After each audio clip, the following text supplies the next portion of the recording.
함께 하나님 아버지의 말씀 같이 읽고 나눕니다. 고린도후서 5장 11절부터 15절까지의 말씀입니다. 고린도후서 5장 11절부터 15절까지의 말씀. 저 여러분이 한 목소리로 교독합니다. 한 절씩 교독합니다. 우리는 주의 두려우심을 알므로 사람들을 권면하거니와 우리가 하나님 앞에 알리워졌으니 또 너희의 양심에도 알리워지기를 바라노라. 우리가 다시 너희에게 채천한 것이 아니요 오직 우리로 말미암아 자랑할 기회를 너희에게 주어 마음으로 하지 않고 외모로 자랑하는 자들에게 대답하게 하려 하는 것이라. 우리가 만일 미쳤어도 하나님을 위한 것이요 정신이 온전하여도 너희를 위한 것이니 그리스도의 사랑이 우리를 강권하시는도다. 우리가 생각하건대 한 사람이 모든 사람을 대신하여 죽었은즉 모든 사람이 죽은 것이라 같이 읽습니다. 그가 모든 사람을 대신하여 죽으심은 살아있는 자들로 하여금 다시는 그들 자신을 위하여 살지 않고 오직 그들을 대신하여 죽었다가 다시 살아나신 이를 위하여 살게 하려 함이라. 아멘.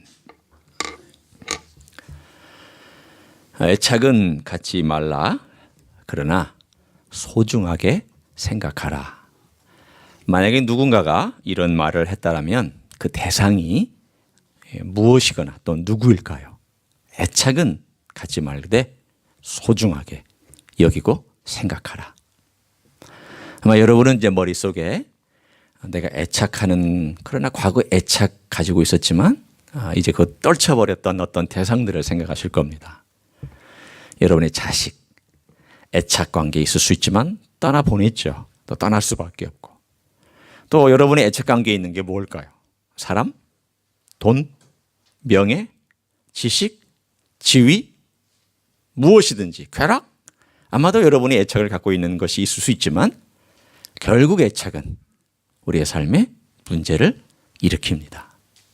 그러나 소중히 생각할 필요는 있습니다. 어떤 것들은, 또 많은 것들도. 그중에 특별히 우리의 삶 속에서 가장 근접해 있으면서 애착은 하지 말아야 되지만 소중하게 여겨야 될 대상이 1번지가 있습니다. 그게 무엇일까요? 바로 자기 몸입니다. 우리 몸은 애착은 아닙니다. 왜냐하면 우리가 지난 시간에 함께 나눴죠. 이 몸은 어떻게 된다고요? 낡아지고 쓰러지고 흘러가고 없어지는 것입니다. 그러나 낡아지고 쓰러지고 또 없어지는 것이라고 함부로 대해야 되겠습니까? 그럴 수는 없죠. 우리는 이 몸으로 행한 모든 것들이 영혼과 연결되어 있다라는 생각 때문에 함부로 살지도 못합니다.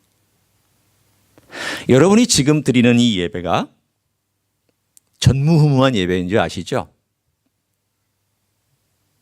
무슨 목사님 무슨 전무후무한 게 거창하게 말씀하십니까? 라고 얘기하시겠지만 거창할 수밖에 없어요. 왜냐하면 이 시간은 영원히 다시 돌아오지 않아요. 그리고 오늘 드린 이 예배 때문에 여러분의 미래가 결정된다는 사실도 아세요? 자꾸 긴가민가 하시는 얼굴들인데 제가 지금 여러분에게 협박하는 거 아닙니다. 여러분 오늘 내가 이 시간에 드리는 예배의 태도와 우리 하나님께 드리는 예배의 이 순수한 시간과 내 마음의 정성을 드리는 이 예배가 내 영혼과 내가 영원히 앞으로 주님과 만나서 거기에서 그때 주님이 물어보실 때 대답할 이야기거리가 될 것입니다. 너 그때 6월 17일 날 네 마음속에 뭐가 있었느냐? 너는 어떤 마음으로 나를 찾아왔느냐? 너 습관적으로 왔느냐? 진짜 나를 경외하고 사랑해서 왔느냐? 다 지금 기록되어 있습니다. 여러분 우리 몸은요. 사실을 CT를 찍거나 몸 이렇게 병이 이제 몸에 좀 이상해서 CT를 찍거나 CT보다 더 자세하게 MRI를 찍으면 다 나옵니다. 그러면 우리 몸에 어디에 암이 있고 어디에 돌이 있고 어디에 문제가 있는지를 CT는 1cm 간격으로 잘라서 찍는 것이 CT고요. MRI는 통째로 갖다 집어넣고 찍는 것이 MRI입니다. 여러분 경험해 보신 분 있을 거예요. 저는요, 지난 10여 년 동안 수도 없이 찍었습니다. 제 아내는 엑스레이 찍어서 들어오는 방사선보다 그 이상의 방사선이 제 몸에 돌아다니고 있습니다. 그렇지만 건강하게 살고 있습니다. 제가 수술한 다음 3개월마다 한 번씩 CT 찍었고요. 그 다음에 조금 건강해지고 나서 1년 지나고 나서 4개월마다 한 번씩 찍었고요. 그리고 조금 몇 년 지나서는 6개월마다 한 번 찍었습니다.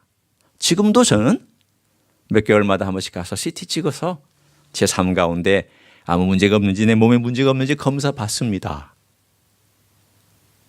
여러분 평생에 한 번 찍을까 말까 한 것을 저는 10년이면 지금 벌써 몇 번을 찍었을까 제가 한번 헤아려 보지는 않았지만 아마 여러분 어떤 사람이 신문기사에 그런 글을 썼더라고요. CT 너무 많이 찍으면 방사성 노출로 인해서 몸이 대단히 안 좋습니다. 그 말을 제가 이제 의사한테 가서 했어요. 한국에 있었을 때, 한국에서 제가 목회할 때 의사에 가서 의사 선생님, CT를 너무 많이 찍으면 몸이 안 좋습니다. 그랬더니 그 선생님이 화를 확 내면서 그러면 CT도 안 찍고 암에 걸려서 죽는 게 더 옳습니까? 검사도 안 하고 암이 어디 있는지도 모르고 죽는 게 옳겠습니까? CT 찍고 검사 받고 건강하게 사는 게 낫지?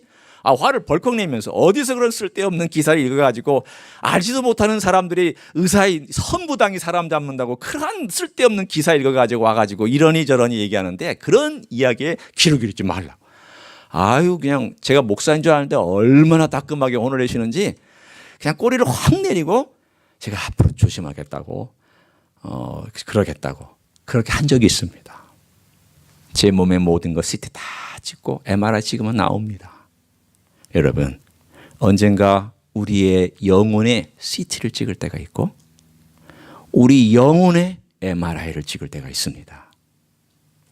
그때가 언제냐? 우리가 지난 시간에 함께 나눴던 주님의 심판대 앞에 모든 믿는 사람들이 설 것이다. 그때 주님은 우리의 평생에 있는 모든 것들을 1cm 간격이 아니라 0.000000001mm 간격으로 다 찍어서 우리들에게 쫙 보여주고 너 어떻게 살았느냐? 너 뭘 위해 살았느냐? 너의 내면의 동기는 뭐였으며 너는 어떻게 일생을 걸어왔고 네 주변의 사람들은 어떻게 대우했으며 너는 네 마음속에 무엇이 너의 꿈이었고 비전이었고 너는 무엇을 위하여 걸어갔느냐라고 주님께서 그야말로 촘촘하게 내 생애를 쫙 펼쳐 보이시면서 나를 판단하시고 평가하시고 심판하실 때가 옵니다.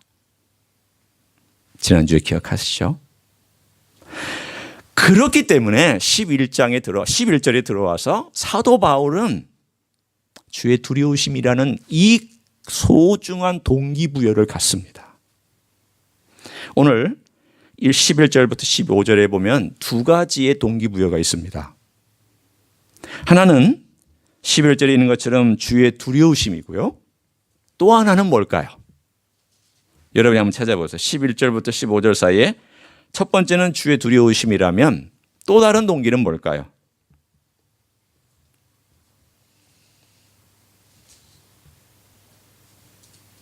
쭉 내려가서 14절쯤에 가면 있습니다. 뭘까요? 그렇습니다. 그리스도의 사랑입니다. 이 두 가지는 그리스도의 두려우심과 그리스도의 사랑하심 혹은 그리스도의 무서우심과 그리스도가 우리를 사랑하심 이 두 가지는 어떻게 생각하면 묘한 모순과 같은 동기부여입니다. 그러나 이 모순 같은 동기부여가 우리의 삶 속에 영성을 인도해가는 확실한 요인입니다. 내 영성이 무엇에 의해서 이끌림을 받아야 하느냐? 돈 아닙니다. 명예 아닙니다. 사람 인정 아닙니다. 내가 얼마나 출세했느냐 아닙니다. 내가 얼마나 잘났느냐 아닙니다. 여러분의 재능도 아닙니다. 여러분의 뛰어남도 아닙니다. 여러분의 IQ도 아닙니다. 여러분의 관계도 아닙니다. 그런 것들로 하나님께서 여러분이 이끌고 가기를 원하지 않습니다. 내 삶의 사역이든지 관계든지 내 삶의 개인적인 삶이든지 모든 것들의 가장 중요한 두 가지 동기부여, 모티베이션, 그것이 있다면 주의 두려우심과 주의 사랑하심입니다. 이 두 가지가 나를 오른발 왼발처럼 제대로 끌고 가고 있으면 나는 제대로 살고 있는 것이고, 이 두 가지 동기부여가 되어 있지 않으면 나는 치우쳐 있는 것입니다. 오늘 그것을 가지고 살아왔던 사도 바울의 이야기를 저는 잠깐 나누려고 합니다. 오늘 먼저 11절과 12절은 첫 번째로 주의 두려우심에 대해서 얘기를 합니다. 사도 바울이 이렇게 말씀하고 있습니다. 우리가 보면 굉장히 개인적인 이야기이기 때문에 이게 무슨 뜻일까라고 생각하지만 제가 이렇게 여러분에게 번역해서 읽어드립니다. 한번 들어보세요. 일단은 먼저 본문을 읽고 제가 번역합니다. 우리는 주의 두려우심을 알므로 사람들을 권면하거니와 우리가 하나님 앞에 알리워졌으니 또 너희 양심에도 알려지기를 바라노라. 무슨 뜻이냐면요, 우리는 주의 두려우심을 의식하고 산다. 따라서 그 두려우심 때문에 하나님 아버지 앞에 양심에 부끄러움이 없도록 늘 우리를 체크하고 점검하며 하나님 아버지 앞에 우리는 깨끗하게 서려고 하고 있다. 따라서 우리가 양심이 어긋나지 않게 살았다는 이것을 너희들이 좀 알아줬으면 좋겠다. 겉에 있는 것으로 알지 말고 우리의 속이 얼마나 너희들을 향하여 진실하게 대하고 있는지를 알아줬으면 좋겠다. 하나님이 우리의 증인이시다. 그런 말입니다. 여러분, 하나님을 증인 삼을 수 있으려면, 하나님이 보증 서실 수 있으려면 우리의 삶은 그리스도와 성령님의 도우심으로 계속해서 점검받지 아니하면 하나님 보증 세우실 수 없습니다. 그래서 12절에 가서 우리가 다시 너에게 자천하는 것이 아니요 오직 우리로 말미암아 자랑할 기회를 너에게 주어 마음으로 하지 않고 외모로 자랑하는 자들에게 대답하려 하는 것이라. 이게 무슨 뜻이냐면요, 우리가 너희들에게 우리가 이런 사람이라고 너희들에게 설명할 필요가 있겠느냐, 추천서를 받을 필요가 있겠느냐. 우리는 너희의 아버지와 어머니와 같이 너희를 위해서 목숨을 걸었던 사람이다. 우리는 사랑을 다 주었고 우리는 그리스도를 의지하여서 다 베풀었다. 때문에 너희가 외모를 자랑하는 자들을 따라가지 말고, 그들을 자랑한다는 것은 거기에 가치를 두지 말라는 뜻입니다. 외모를 따라가지 말고 마음으로 너희를 사랑하고 섬겨주고 하나님을 두려워하는 우리를 너희들은 자랑할 수 있어야 된다. 가치를 둘 수 있어야 된다. 그 말입니다. 그러면 여러분 아마 이런 의심이 들고 생각이 들 것입니다. 도대체 여기서 외모는 무엇이길래 외모를 자랑하는 자들에게 대답을 하게끔 우리가 그렇게 원한다라고 말하고 있을까? 그래서 외모는 무엇일까요? 외모. 이 얼굴일까요? 외모란 뭐 잘생기고 못생기고 똑똑하고 훌륭한 이런 것들을 얘기하는 걸까요? 여기서의 외모란 외부적인 것, 외적인 것, external, 겉에 있는 것들. 자, 어떤 것이 겉에 있는 것들인지 제가 지금부터 나열합니다. 어떤 사람이 권위가 없으면 이 권위를 위해서 어떤 일을 행할까요? 마음의 인격과 그 사람의 진실함에 권위가 없으면 사람들은 지위와 돈으로 자기의 권위를 삼습니다. 정말 마음 가운데 진정한 권위를 가진 사람은 돈으로 자랑하지 않고 돈으로 권위를 삼지 않습니다. 그 사람은 어떤 사람이냐면 어느 자리에 있어도 하나님으로 채워진 사람은 절대 지위 때문에 권위 삼지 아니하고 요즘 한국 세상에서 말하고 있는 갑질하지 않습니다. 좀 대한항공 갑질 때문에 시끄럽잖아요. 왜 그렇게 갑질하는지, 뭐가 문제일까요? 내면의 세계가 공허하기 때문입니다. 누구도 자기들을 존경하지 않기 때문에 더 갑질합니다. 자기의 권위를 가지고 무언가 힘을 자랑하고 무언가 눌러야 사람들이 꼼짝하지 못하는 모습을 보면서 쾌락을 느끼는 그들은 내면의 세계가 공허하게 비어있기 때문입니다. 그러면 오늘 여기서 외모로 하는 자들은 어떤 사람이었을 것 같습니까? 예수 그리스도를 두려워하지 않는 사람들, 그리고 예수 그리스도 두려워하지 않기 때문에 무언가 행동을 강조해야 되고 무언가 돈을 강조해야 되고 무언가 겉에 있는 것들을 강조해야 되는 그런 사람들을 오늘 여기에 외모를 따라가는 사람들이라고 말씀하고 있습니다. 그런 사람들이 어떤 사람들인가? 오늘 제가 설명을 합니다. 그런 사람들은 주로 하나님께서 내 내면에 보여주시는 어떠한 이야기나 내 내면의 세계에서 내가 어떤 사람이고 하나님이 어떤 분인가를 만나는 만남보다 주로 소유하는데 모든 가치를 두는 사람입니다.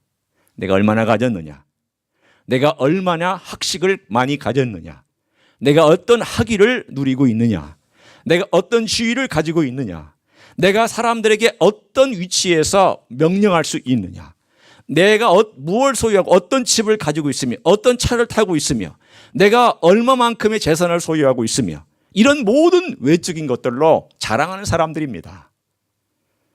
그 당시에 바울을 대적해서 자랑하는 사람들이 나타나서 이렇게 얘기를 했습니다.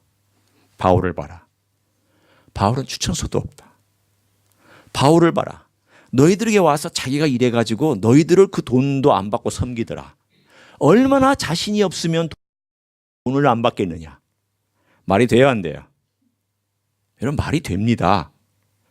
여러분, 당당한 사람 보면은 저 사람 뭔가 있나 보다. 물건이 별것도 아닌데 200불 붙여놨어요. 이게 팔릴까요, 안 팔릴까요? 여러분, 겉모양만 보고 잘 광고하면요 팔릴 수도 있어요. 뭐 때문에 그럴까요? 좋은 줄 알고 사요.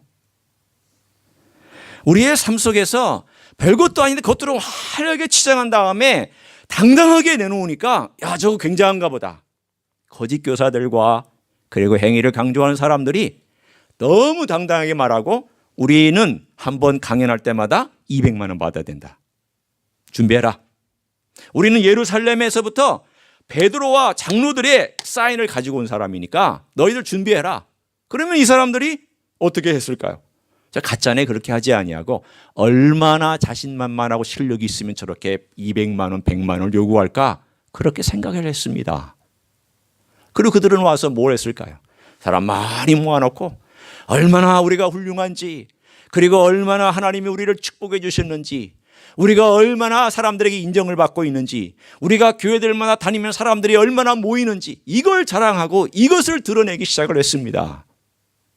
바울은요, 가는 곳마다 모함받고 가는 곳마다 핍박받고 가는 곳마다 어려움을 당했습니다. 가는 곳마다 자기가 일해서 자기 스스로 용돈을 벌어서 자기가 일을 했습니다. 사람들이 얼마나 능력이 없으면 저렇게 자기가 일을 하면서 할까? 얼마나 능력이 없으면 저렇게 인기가 없을까? 여러분 한번 생각해 보십시오. 지금 이 시대에 여러분이 한번 이걸 바꿔놓고 생각해 보시면 화려함과 멋있는 것과 외부적으로 많이 갖춘 그 사람과 정말 초라하게 보이기도 하고 별거 아닌 것 보이기도 하고 또는 무능력하게 보이기도 한 두 사람을 놓고 볼 때 사람들은 즉시 뭘 가지고 판단하겠습니까? 보이는 것 가지고 판단하죠. 보이는 것 가지고 판단합니다. 그 시대나 지금이나 똑같습니다. 바울은 이게 너무 안타까웠던 것입니다. 왜 너희들은 우리 안에 있는 하나님을 두려워하는 마음을 가지고 너희를 섬겨주는 것을 모르느냐? 너희를 사랑하는 걸 모르느냐? 너희를 위하여 애타게 기도하는 걸 모르느냐? 우리가 주님 때문에 핍박받고 있는 걸 모르느냐? 나도 잘난 인생이었지만 나는 그것이 하나도 자랑스럽지 않았다. 오히려 나는 주님 때문에 핍박받는 것을 기뻐하고 있다. 너희 때문에 핍박받는 거 기뻐하고 있다. 기다리고 있고 너희를 사랑한다. 오늘 그는 끊임없이 자기의 동기를 생각하고 내 안에 있는 동기가 뭘까? 나는 외적인 것을 바라보고 너희들이 자랑하냐? 아니다, 아니다, 아니다. 여러분, 가만히 생각해 봤습니다. 제가 미국에 와서 공부했을 때가 80년대입니다. 제가 92년까지 공부를 마치고 한국에 들어가서 22년을 목회하고 다시 들어왔습니다. 제가 이민 그때 목회를 하지 않았죠. 저는 학생이었고 또 공부를 마치고 한국에 나가서 목회를 했으니까. 그런데 그 기간 동안 제가 한 12년 정도 이민 교회에서 조금 섬기기도 하고 또 공부하면서 섬기기도 했지만 그때 들었던 설교들의 대부분이 사실은 성공과 정착과 출세와 이 땅에서 번영하는 것이 대부분의 설교의 주제였습니다. 여러분, 우리는 하나님의 은혜 가운데서 정착 잘 하셔야 됩니다. 이 땅에서 성공도 하셔야 됩니다. 이 땅에서 건강하게 사시고 자녀들도 좋은 대학 갈 수 있으면 갈 수 있어야 됩니다. 그러나 문제는 어디에 있었느냐면 주로 거기에 모든 목회자들과 모든 성도들의 시선이 다 가 있었기 때문에 그것보다 더 중요한 부분에 대하여서 설교를 많이 하지 아니하고 가르치지 않았습니다. 예를 들면 우리가 얼마나 하나님 아버지 앞에서 우리 내면이 더러운가에 대해서 설교 많이 듣지 못했습니다. 얼만큼 철저하게 회개하는지에 대해서 목회자가 가르치거나 본을 보이지 못했습니다. 우리가 하나님 아버지 앞에서 이웃을 속이는 것에 대하여 얼만큼 철저하게 회개해야 되는지 가르치지 않았습니다. 우리가 이 사회에서 미국 사회에서 얼마나 정직하게 살아야 되는지에 대해서 가르치지 않았습니다. 대부분 하나님이 축복해 주신다. 하나님이 미국 땅에 보낸 것은 되게 사명이 있다. 멋진 미래가 있다. 선교의 역사가 있다. 꿈이 있다. 꿈과 비전과 미래만 얘기를 했지 얼마나 내 삶 가운데서 내가 회개해야 되는지에 대해서는 그렇게 많이 가르치지 않았습니다. 이민교회의 문제 위반일까요? 아닙니다. 한국교회의 전반적인 흐름도 그렇습니다. 저는 복음주의 라인의 최첨단에서 복음주의에 앞서서 인도했던 분들의 제자로서 한국에서 22년을 사역하면서 복음주의가 놓쳤던 가장 중요한 것, 하나님의 은혜 강조했습니다. 하나님께서 우리를 위하여 주신 축복 강조했습니다. 주님께 회개하고 돌아온 거 강조했습니다. 안 한 거 아닙니다. 그러나 문제는 우리가 주님께 돌아온 다음 어떻게 죄를 회개하며 사는지에 대하여 복음주의는 간과하고 지나갔습니다. 말씀 가르치면 알아서 회개하겠지. 성경 공부하면 알아서 회개하겠지. 제자 훈련하면 알아서 회개하겠지. 아닙니다. 목회자가 회개하는 법을 가르치지 아니하면 성도는 회개하는 법을 배우지 못합니다. 목회자가 죄를 인식하지 아니하면 성도들도 죄를 인식하는 법을 배우지 못합니다. 결국은 이 죄의 문제에 대하여서 복음주의는 깊이 건들지를 못하고 수박 거달기 식으로만 터치하고 지나가 버린 이 결과를 지금 와서 우리가 거두고 있습니다. 여러분, 지금 이민교회가 저보다 물론 먼저 오신 분도 있고 나중에 오신 분도 있지만 그 80년대로부터 지나와서 지금까지 그러면 얼마나 바뀌었을까요? 제가 설교를 들어봤을 때 많이 바뀌지 않았습니다. 거의 그대로입니다. 여러분, 왜 이 일이 생길까요? 우리가 외부적인 것, 외적인 것, 외모에 너무 관심을 두고 있기 때문입니다. 외부적인 것이 뭔데요? 내가 얼마나 출세하냐, 내가 얼마나 번영할 수 있느냐, 내가 얼마나 이 땅에서 건강하고 우리 자식이 얼마나 잘 되고 내가 이 땅에서 얼마나 누리며 내가 얼마나 사람들에게 존경을 받으며 얼마나 많은 사람들이 내 이름을 기억해 줄 수 있을 것이냐, 이런 모든 것들이 우리의 삶의 관심사로 외부적인 것들이 있다 보니 내면이 공허해지기 시작합니다. 내면이 공허해지면 하나님 두려워하지 않아요. 왜 그럴까요? 외적인 벽들로 다 나를 둘러 감싸 안기 때문입니다. 내가 내면이 무섭고 두려울수록 외부적인 것들로 벽을 쌓아서 내가 두렵지 않다라는 것을 사람들에게 표시합니다. 나는 괜찮다. 나는 괜찮다. 그렇지 않습니다. 제가 언젠가 얘기한 적이 있어요. 우리는 기독교를 믿을 때 착하면 된다라고 생각하지만 착한 것이 얼마나 위험한지 제가 얘기한 적이 있습니다. 한국에서 22년 내가 목회하는 동안에 그렇게 늘 얘기를 했어요. 착한 사람 절대 착해지지 마라. 나 착하다고 오해하지도 마라. 착한 것은 죄다. 이게 무슨 말씀입니까? 여러분, 내 안에 하나님 앞에서 얼마나 주인인 것을 깨닫기 전에 가지고 있는 착함은 가장 극악함입니다. 왜냐하면 착함이 그리스도를 가는데 나를 막고 있기 때문입니다. 당신 참 착해. 내가 원래 착한 성품을 타고 태어났든지 남이 나를 착하다고 얘기해서 강요로 착하게 되었든지 강요로 착하게 된 사람들이 많아요. 특히 한국에는요, 여자분들이 강요에 의해서 착하게 된 여자분들이 많아요.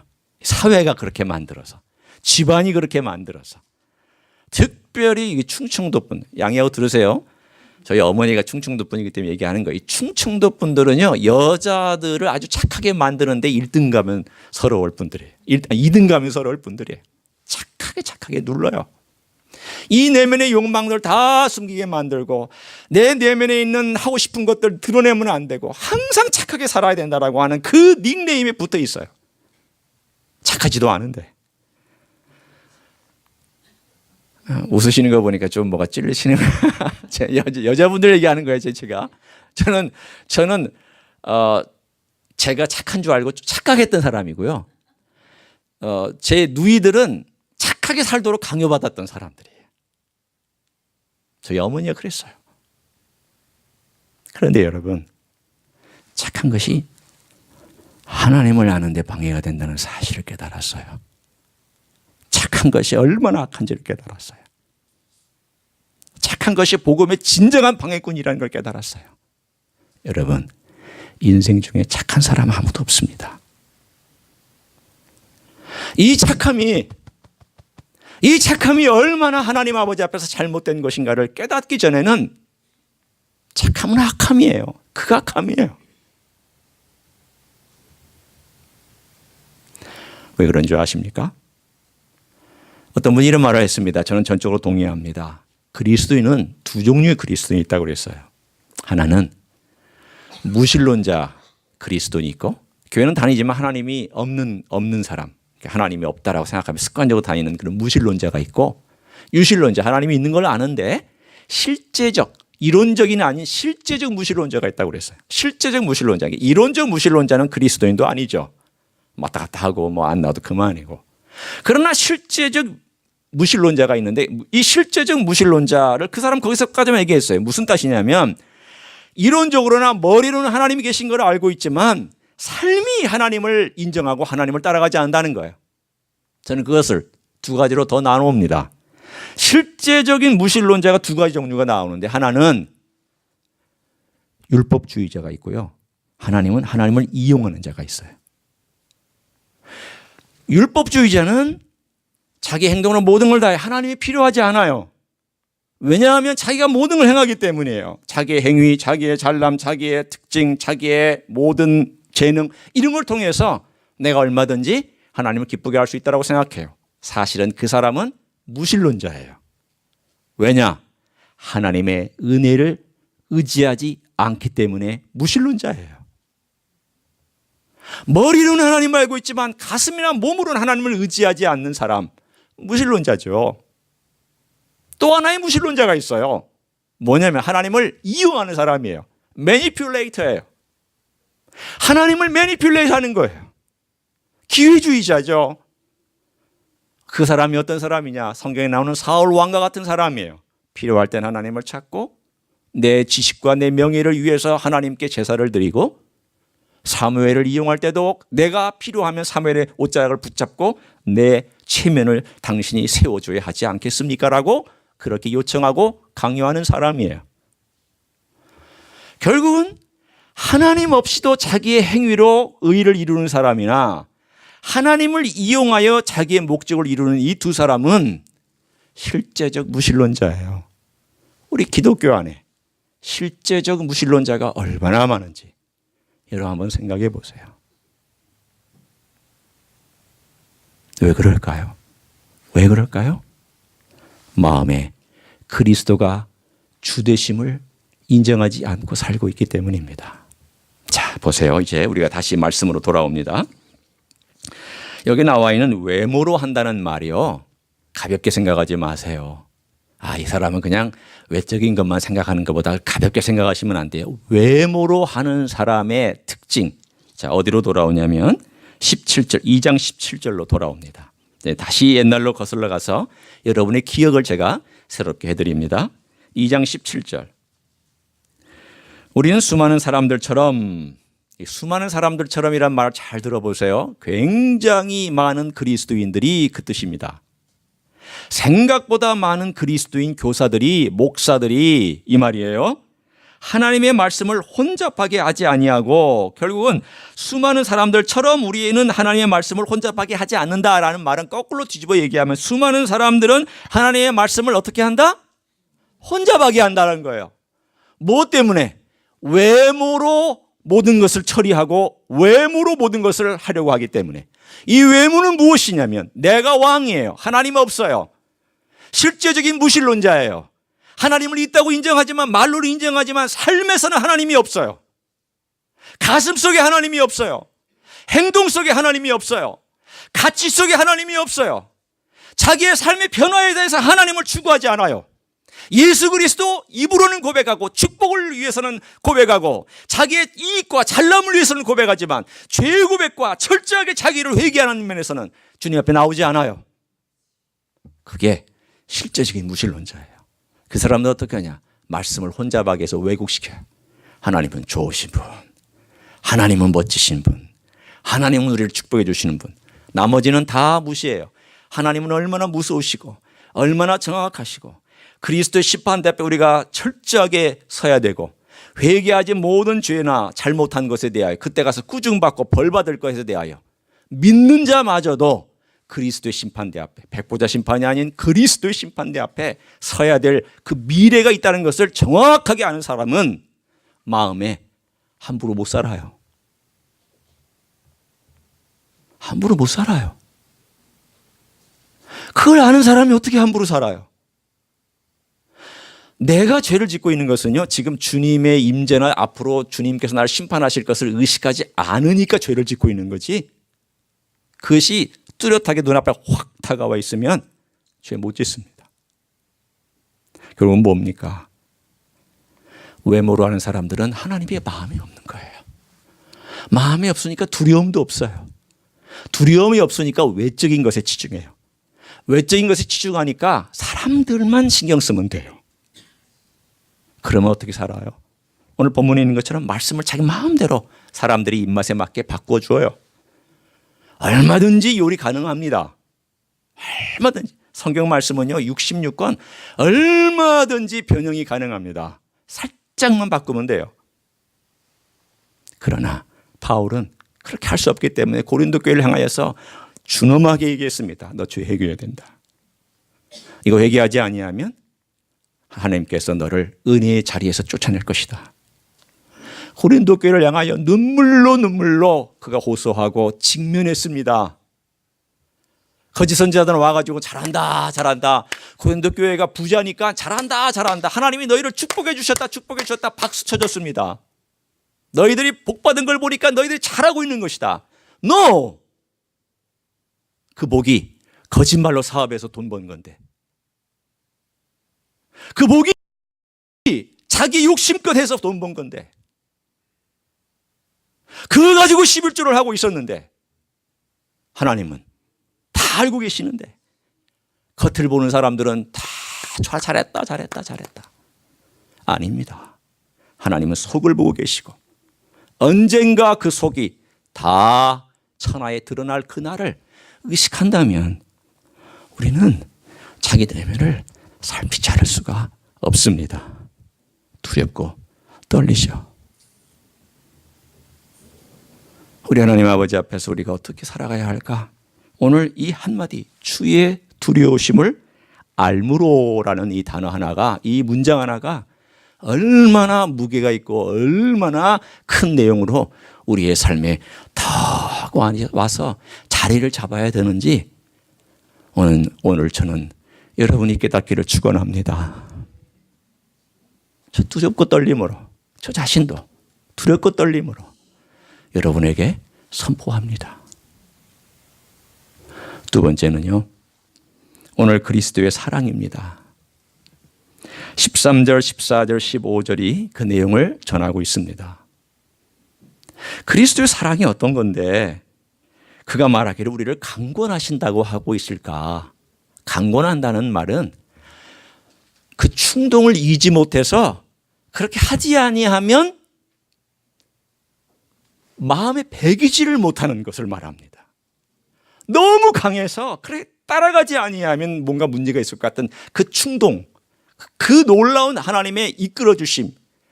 그래서 어떤 분은 이것을 번역하기를 사로잡혔다라고 되어 있습니다. 여러분 사로잡히면 어떻게 되죠? 사로잡혀 보신 적 있으세요? 여러분 사랑할 때 사로잡혀 보신 적 있으세요? 어떠세요?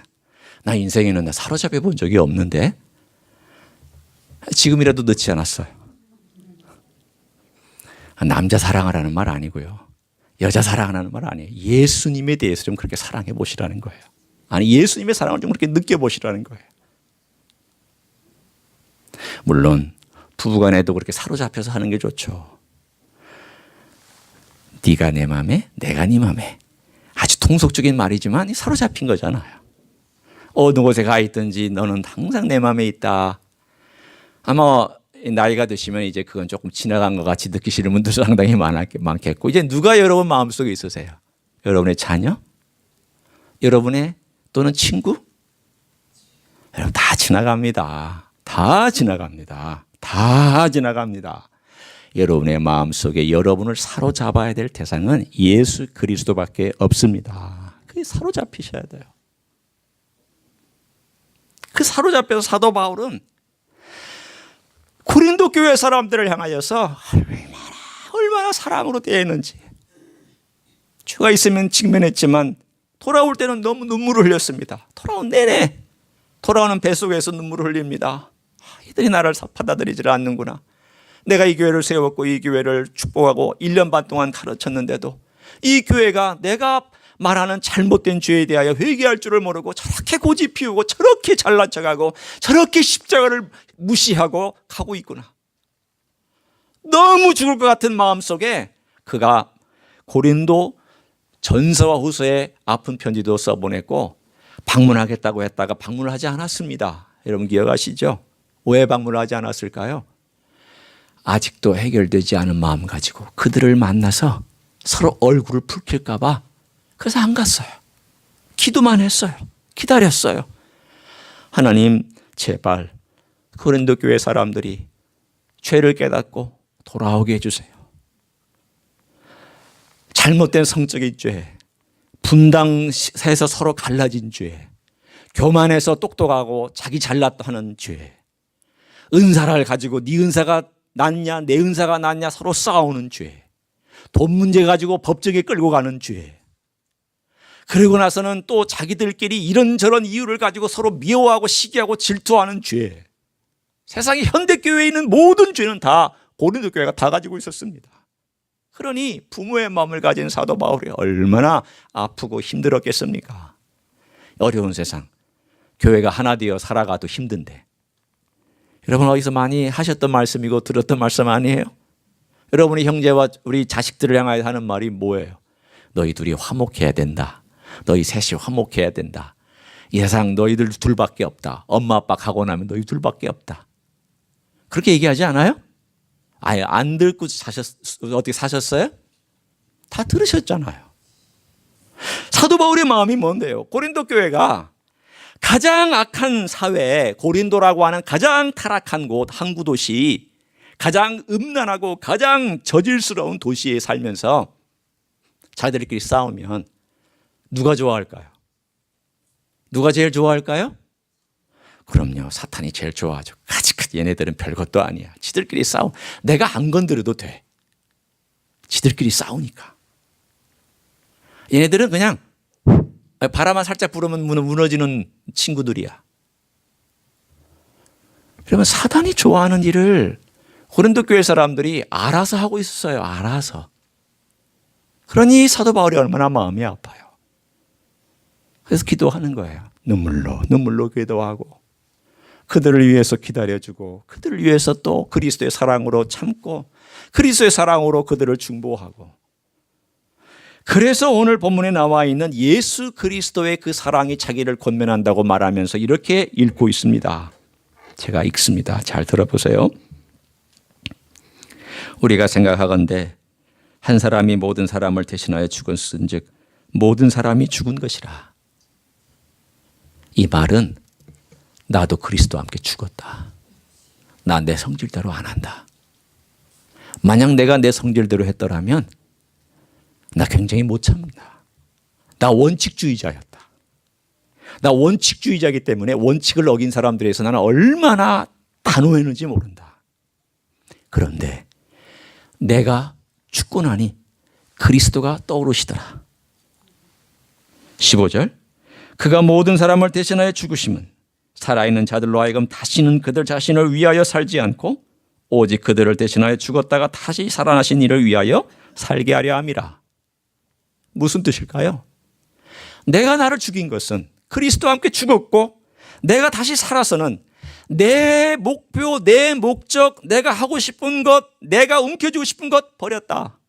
주님이 뭘 원하시는가를 나는 머릿속으로 자꾸 생각한다. 그게 그리스도의 사랑이 내 안에서 나를 충동하고 그리스도의 사랑에 사로잡혀 있는 내 모습이다. 나는 그리스도와 함께 죽었고 그리스도와 함께 산 사람으로 누구를 위하여 사느냐? 그리스도를 위하여 살아가고 있는 사람이다. 너희도 그렇게 해야 되지 않겠느냐?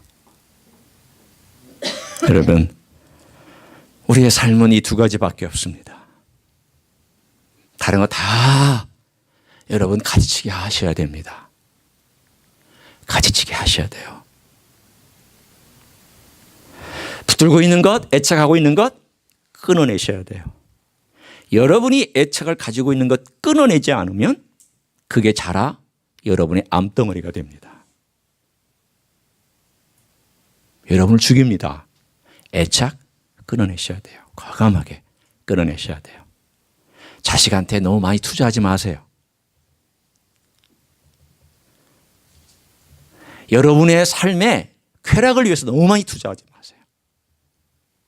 이 세상에서 출세할 것을 위해서 너무 많이 시간 들이지 마세요. 너무 많이, 제가 지금 우리가 애 써야 되긴 하지만 너무 많이 시간 쓰지 마세요. 그걸 미화시키지 마세요. 그거를 신앙이라고 얘기하지 마세요. 주님이 원하신다고 얘기하지 마세요. 주님이 원하시는 건 뭐가 먼저인지를 말씀하셨어요. 너희는 먼저 뭘 구하라? 그의 나라와 그의 의의를 구하라고 정확하게 말씀하셨어요. 그 구하지 않으면 여러분이 구하는 모든 것들은 다 쓰레기와 헛된 것이 되어 이 세상이 불탈 때 같이 불타 없어질 것입니다. 불타지 않을 것을 여러분이 하늘의 보화로 삼고 쌓으셔야 돼요. 오늘 제가 여러분에게 전한 이 말씀을 듣고 여러분이 하늘의 보화를 위해서 내 마음에 해야 될 것들을 정말 도전을 받고 쌓으시기 시작한다면 저는 여러분이 언젠가 주님의 심판대 앞에서 그때 김수영 목사가 그렇게 얘기해서 내가 도전받고 주님의 나라를 위해서 주님의 나라와 의를 위해서 제가 방향을 조금 바꿨는데 이렇게 엄청난 결과가 올 줄 몰랐습니다. 여러분, 지금 방향을 조금 바꾸면요 10년 후에는요 어마어마하게 차이가 있을 것입니다. 지금 안 바꾸면 여러분은 어디 도착할지 저는 잘 모르겠어요. 그러나 지금 내 관심, 내 생각, 내 마음의 동기, 주의 두려우심과 주의 사랑하심을 보고 그것만 바라보고 방향을 조금만 틀기 시작하면 그 결과는 엄청나게 달라질 줄로 믿습니다. 그런 삶을 사시기를 예수님의 이름으로 간절히 축원합니다. 기도하시겠습니다.